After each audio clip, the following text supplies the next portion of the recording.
আজকে রান্না করব ফুলকপি আলু রুলি মাছ দিয়ে মাখিয়ে একটা ভাপা, টোটালটা কাঁচা মাখিয়ে বসানো হবে। তো নিয়ে নেব ফুলকপি, ছোট ছোট করে কেটে নিলাম।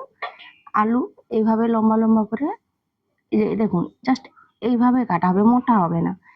আর কেউ বেগুন চাইলে দিতে পারেন, না চাইলে না দিতে পারেন, ঠিক আছে। তো এটাকে একটা গামলিতে ঢেলে নেব।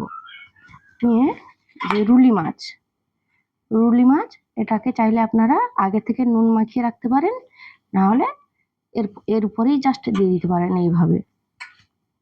দিলাম। আর দেব টমেটো, কাঁচা টমেটো কুচি, কাঁচা লঙ্কা কুচি। তো এই তরকারিটা একটু ঝাল, মানে খুব ঝাল হলেই ভালো হয়। তো আমাদের ঘরে কেউ ঝাল খায় না, তো আমি যেন 2টো লঙ্কা নিয়েছি, আপনারা চাইলে এখানে বেশি নিতে পারেন।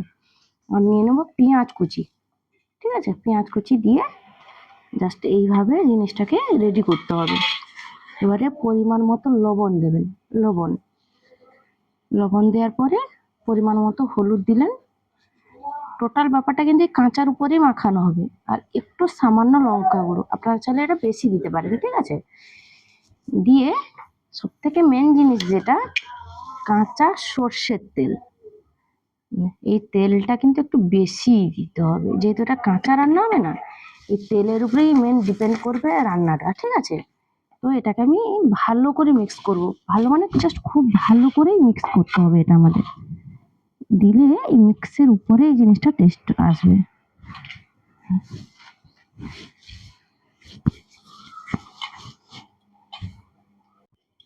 আমি উনুনটা জ্বালিয়ে কড়াটা গরম করে নিয়েছি, ঠিক আছে। কড়াটা গরম করে নিয়েছি এবং এখানে জিনিসটা রেডি করে নিয়েছি, জিনিসটা রেডি মিক্স করে পুরো রেডি করে নিয়েছি। তো এটাতে আরও একটা জিনিস দেবো, সর্ষে বাটা। সেটা মাস্ট দিতেই হবে, ঠিক আছে। এটা আপনারা পরিমাণ মতো দেবেন, যে যেভাবে খান সেই পরিমাণ মতো দেবেন। তবে এটাতে একটু বেশি সর্ষেটা একটু লাগে, যেহেতু এটা কাঁচা মশলা, কাঁচা আনাজ, কাঁচা মাছের তরকারি, তো ঠিক আছে। তো এটা একটু বেশি লাগবে, এটাকে একটু ভালো করে মাখাতে হবে। এটাতে এই তরকারিটাতে একটু মাছের পরিমাণটা একটু কম দেবেন, না হলে ভালো লাগবে না, যেহেতু কাঁচা মশলা টোটালটাই রান্না। তো তবে কাঁচা হলে এটা যখন রান্না হবে দারুণ টেস্ট হবে। এটাকে ভালো করে মাখিয়ে নেব।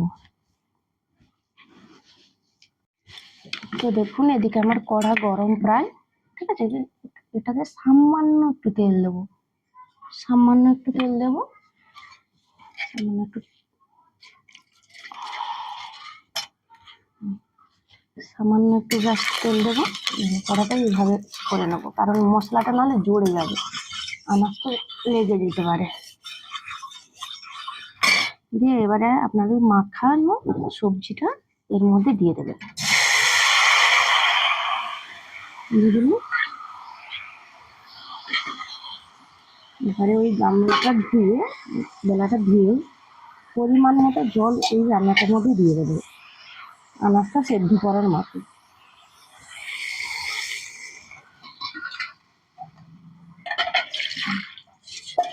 এটা চাইলে আপনারা কিন্তু সব থেকে ভালো হয় যেটা প্রেসার কুকারে বসালে, ঠিক আছে।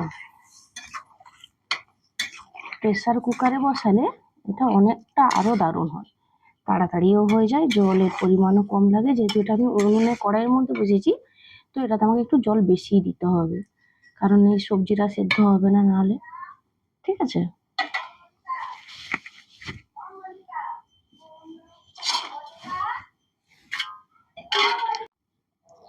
জল ঢেলে দেওয়ার পরে জ্বালনটা খুব ভারী মাত্রাতেই দিয়ে দেবো ফুটটা তোলার জন্য, দিয়ে একটা ঢাকা দিয়ে দেবো, ঠিক আছে।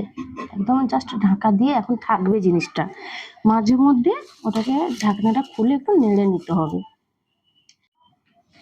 ঢাকনাটা খুলে একবার নেড়ে নেবো মাঝে মধ্যে, এটা না নাড়লে যে মাছটা দেওয়া আছে না, মাছটা একটু মানে টেস্টি হবে না, দিলে তরকারিটা টেস্ট হবে। যত নাড়বেন তত ভালো। আর বলি, প্রেসার কুকারে যখন বসাবেন তো প্রথম থেকে সিটি দিয়ে দেবেন না, ঠিক আছে।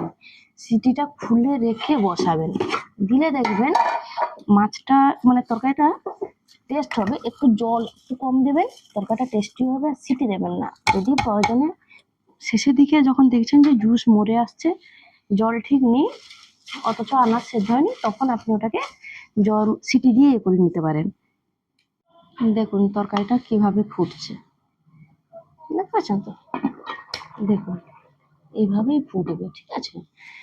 আর এই ফুলকপি রান্নাটা না, ফুলকপি আর রুলি মাছের রান্নাটা, যখন এই ফুলকপি সিজন চলে এলো শীতের সময়, রুলি মাছটাও অ্যাভেলেবেল, প্রায় দামটা একটু কম, তখন কিন্তু এই রান্নাটা খেতে খুব ভালো লাগে। কারণ যাতে মানে ফুলকপির দামটা বেশি থাকলে খেতে ইচ্ছে করলেও খাওয়া হয় না, ঠিক আছে? মধ্যবিত্ত পরিবারে তো বুঝতে পারছেন, ফুলকপিটা এখন সস্তা হয়ে যাবে, সঙ্গে রুলি মাছটাও পাওয়া যাবে, তখন এটা কিন্তু আমাদের ঘরে প্রায় হামেশাই হয়।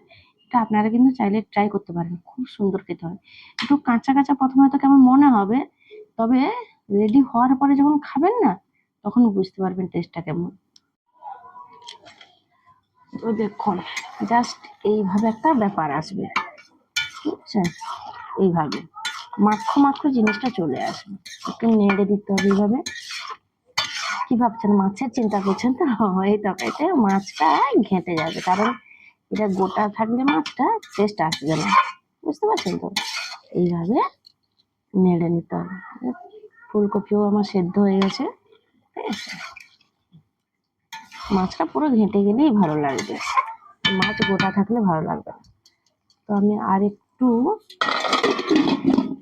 একটুখানি জুস মারিয়ে নেবো, কারণ একটু বেশি আছে, ঠিক আছে? তো আমি আর একটু জ্বালন দিয়ে নেবো।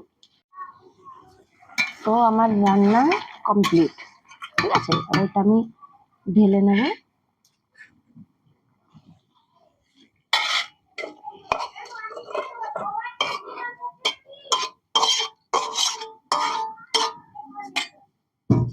ঠিক আছে, ঢেলে নেব। দিয়ে আরেকটা, এটার মধ্যে অবশ্যই একটু কাঁচা তেল ছড়িয়ে দেবো, নাহলে ভালো লাগবে না। আপনারা চাইলে এর মধ্যে ধনে পাতা কুচিও দিতে পারেন, ঠিক আছে? আমি যেহেতু আমার শাশুড়ি মা ধনে পাতা খায় না তরকারিতে, তো আমি দেবো না, ঠিক আছে? আপনারা চাইলে এটাতে কাঁচা ধনে পাতা, কাঁচা তেল, কাঁচা লঙ্কা এরপরে মাখিয়ে দিয়ে দিতে পারেন, বুঝতে পারছেন? তবে এটা দেখুন কিভাবে একটু কত সুন্দর দেখতে হয়েছে। তো এটা যেমন দেখতে হয়েছে তেমন খেতেও হবে। তো আজকের মতো টাটা।